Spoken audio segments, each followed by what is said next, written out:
రాష్ట్ర ప్రభుత్వం వెంటనే చర్చలు జరపాలి. ఇంజనీరింగ్ కార్మికులకు వేతనాలు పెంపుదల చేయాలి. 46 రోజులుగా ఇంజనీరింగ్ కార్మిక సమస్యలు పరిష్కారం చేయకపోవడం సిగ్గు. రాష్ట్ర ప్రభుత్వం మొండి వైఖరి నశించాలి. ప్రభుత్వం మొండి వైఖరి నశించాలి. ఇంజనీరింగ్ కార్మికుల వేతనాలు వెంటనే పెంపుదల చేయాలి. సంక్షేమ పథకాలు అమలు చేయాలి. 22వ తేదీ నుండి జరుగుతున్న సమ్మెను జయప్రదం చేయండి. రాష్ట్ర వ్యాప్త సమ్మెను జయప్రదం చేయండి. ప్రజలకు ఎటువంటి ఇబ్బంది వచ్చినా ప్రభుత్వానికి పూర్తి బాధ్యత. ప్రజలకు ఎటువంటి ఇబ్బంది వచ్చినా ప్రభుత్వానికి పూర్తి బాధ్యత.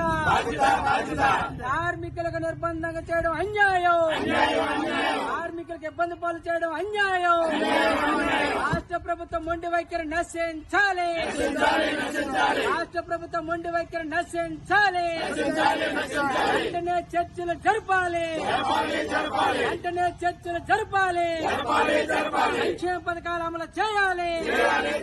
కనీస వేతనాలు అమలు చేయాలి. సీనియారిటీ ప్రకారం రెగ్యులరైజ్ చేయాలి.